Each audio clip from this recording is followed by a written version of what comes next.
In the hush of a late summer dusk, when the sky over the Kansas plains bled gold into violet, a boy named Eli Harper stood alone on the cracked asphalt of County Road 14, clutching a flat bicycle tire like a broken promise. The wind carried the lowing of distant cattle and the faint diesel rumble of a harvest moon rising. Eli was 16, small for his age, with a mop of sun-bleached hair that refused to lie flat and eyes the color of creek water after rain. He had never been kissed, not by a girl, not by a boy, not even by his mother in the careless way some mothers do when their children are still small enough to carry. His mother had died when he was 7, and his father measured affection in the number of bushels per acre. Eli's loneliness was a quiet, constant thing, like the hum of cicadas in the cottonwoods.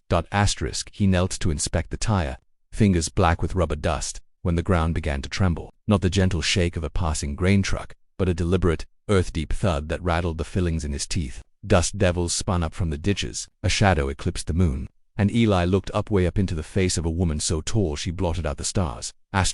She wore a faded denim shirt rolled to the elbows, sleeves straining against arms thick as fence posts. Her jeans were patched with flour sacks, and her boots, Lord, those boots were the size of rowboats caked with red clay and prairie grass. A braid the color of ripe wheat hung over one shoulder, thick as a hawser rope. She smelled of sweet hay and warm milk and something electric, like the air before a thunderstorm. The giant cowgirl crouched, knees bending like bridge cables, until her face hovered level with Eli's. Her eyes were the soft brown of fresh-turned soil, and when she smiled, dimples carved canyons into her cheeks. You've never been kissed? She asked, voice low and kind. The kind of voice that could soothe a spooked colt or hush an entire county fair. Eli's mouth went dry. He had no idea how she knew. He hadn't spoken the words aloud, not even to the mirror in the upstairs bathroom where he practiced smiling so he wouldn't look so much like a scarecrow with feelings. But the question hung between them, gentle as a moth's wing, and something inside Eli cracked open. He shook his head. The cowgirl, her name was Ruth, though he wouldn't learn that until later. Tilted her head. Well, she said, that's a sorrowful thing. A boy ought to know the shape of kindness on his mouth before he's grown. Eli swallowed. I don't know how. Ruth's laugh was a warm gust that bent the sunflowers along the roadside. Nobody does, the first time. Come here. She extended one enormous hand, palm up, fingers calloused from years of roping and milking and mending what the wind broke. Eli hesitated. The hand was the size of a wagon wheel, but the lines etched into it were delicate, like the veins on a cottonwood leaf. He placed his own hand, small, grease-smudged, into hers. She closed her fingers gently, and the world tilted. One moment his sneakers scraped asphalt. The next he was rising, lifted as easily as a dandelion seed, until he stood on the flat of her palm at the level of her heart. From this height, the plains stretched endless, a dark quilt of sorghum and wheat stitched together by barbed wire and starlight. Eli's stomach swooped. Ruth's heartbeat thudded beneath his feet, steady as a bass drum. Close your eyes, she said. He did. Her breath smelled of peppermint and clover. When her lips brushed his forehead, it wasn't a kiss in the movie sense, no swelling violins, no fireworks. It was the soft press of earth after rain, the hush of a quilt pulled to the chin on a winter night. It was the first time anyone had touched him with a deliberate intention of comfort since his mother's funeral. Eli's eyes stung. He opened them to find Ruth watching him with something fierce and tender. That, she said, was your first. But it don't count if it's just given. A kiss has to be earned, or returned, or both. That's the rule. Eli's voice cracked. I don't have anything to give. Ruth set him down gently, boots thudding as she straightened to her full height, 20 feet, maybe more. The moon crowned her like a silver halo. Everybody's got something, she said. Question is what you're willing to trade. She reached into the pocket of her shirt and drew out a length of twine, rough and sun-bleached. Tied to it was a single cowrie shell, pale as bone, polished smooth by years of handling. She dangled it before Eli's eyes. Here's a wishing shell, she said. My mama gave it to me when I was no bigger than you. It said it holds one true thing a body needs to give away before they can receive. I've carried it across 3 states in 2 droughts. Time I passed it on. Eli stared at the shell. It was ordinary, chipped along one edge, nothing a tourist would buy. Yet it hummed with stories the way a beehive hums with bees. What do I have to do? He asked. Ruth's gaze drifted to the bicycle lying forlorn in the dust. Fix that wheel. Then ride east till you find the old Jensen place. There's a girl there, Clara Jensen, been waiting on a part for her daddy's combine. Been waiting so long she's forgotten what hope feels like. You give her this shell, tell her what it's for, then you ask for nothing in return. That's the trade. Eli's stomach knotted. Clara Jensen was 17, captain of the debate team, with hair the color of burnt butter and a laugh that made the cafeteria monitors forget to scold. She lived in his head like a song he couldn't quite hum. He had never spoken to her, not once. I can't, he whispered. Ruth crouched again, bringing her face close enough that Eli could see the faint scar running through her left eyebrow. Pale as a lightning bolt.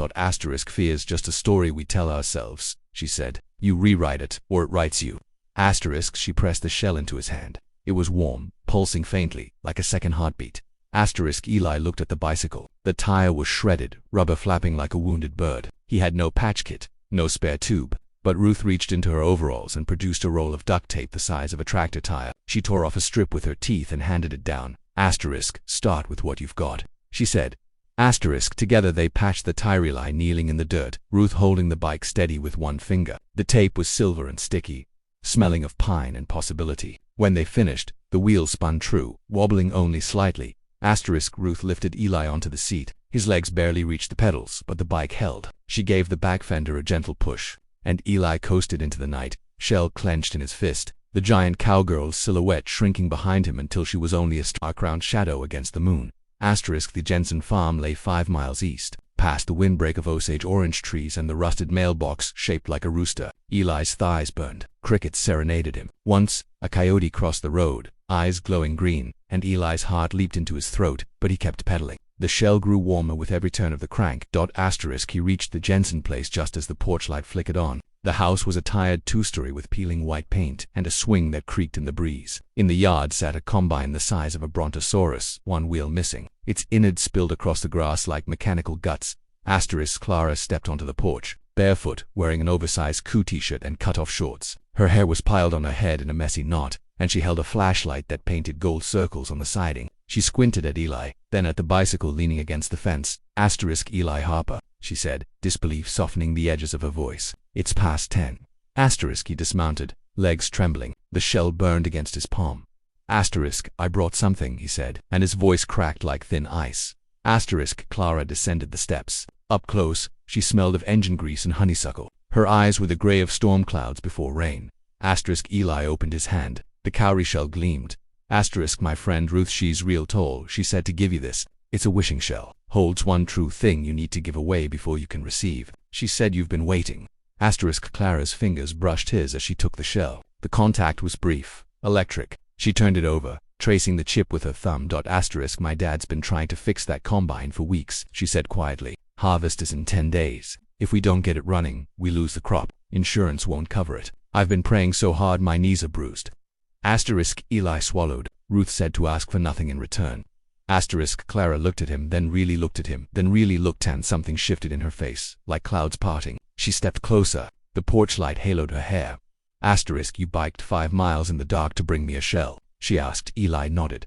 Clara's smile was small at first, then wide enough to show the gap between her front teeth that nobody at school ever noticed because they were too busy noticing her confidence. That's the nicest thing anyone's done for me in a long time, she said. She leaned in and kissed him not on the forehead, but on the mouth. It was clumsy, tasting of lemonade and engine oil, lasting only a heartbeat. But in that heartbeat, Eli felt the world expand, like stepping from a dim room into full sun. When she pulled back, her cheeks were flushed. That, she said, echoing Ruth's words, was your second, and it counts. Behind them, the combine coughed, sputtered, then roared to life. Clara's father had been tinkering in the dark, and somehow, impossibly, the machine turned over. Headlights blazed across the yard, illuminating dust motes like tiny galaxies. Clara laughed.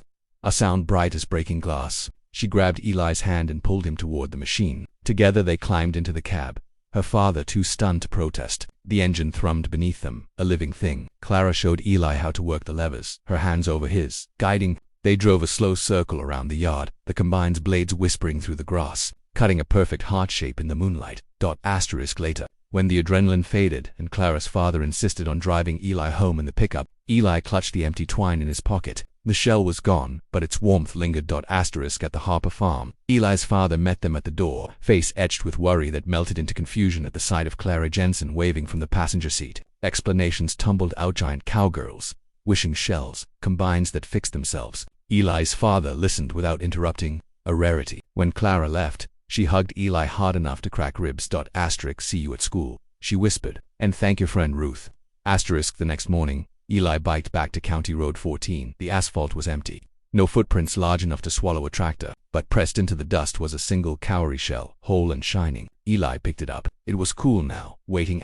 He understood then what Ruth had meant. The shell wasn't magic. It was a mirror. It showed you what you were willing to give. Eli slipped it into his pocket and pedaled toward town. There was a widow on Maple Street whose porch steps had rotted through. A kindergartner at the elementary school who cried every morning because his mother worked doubles. A veteran at the VFW who hadn't smiled since Desert Storm.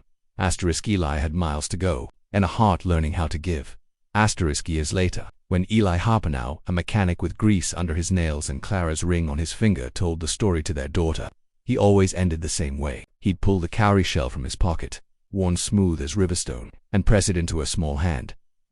Your grandma Ruth was taller than a grain silo, he'd say, and kinder than sunrise. She taught me that a kiss isn't just lips touching. It's a promise to carry someone else's weight for a while, and the world's full of people waiting to be carried.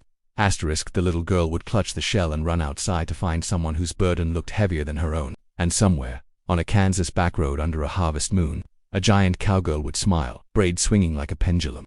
Knowing the story was still growing, one true thing at a time.